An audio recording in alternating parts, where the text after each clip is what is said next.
I was arrested at 21. I had the wrong crowd around me. I got caught up in something. I spent 3 years inside. Those 3 years were the darkest, heaviest years of my life. I'd lie there at night staring at the ceiling, thinking, what happens when I get out? Who's going to accept me? I didn't want to answer that question even to myself. But I did one thing.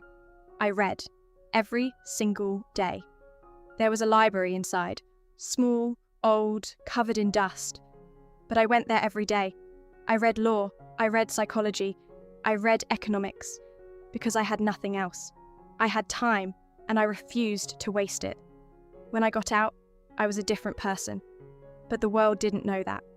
I went to 14 job interviews. All 14 turned me down.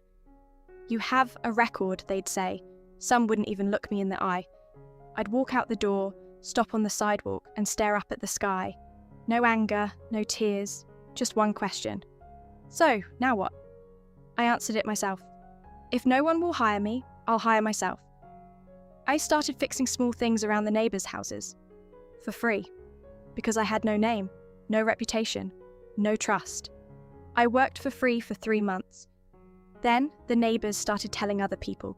Small jobs came in, small money came in. I saved that money and bought tools. Bigger jobs came. A year later, I brought on my first helper. 2 years later, there were 3 of us. 3 years later, I registered an official company. I'm 34 now. I have 11 employees. I pay taxes. I create jobs. When those 14 doors slammed in my face, I never imagined that one day I'd have a door of my own. But I do.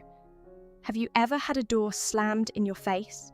A moment when everyone said no, when the whole world seemed to be working against you. What did you do in that moment?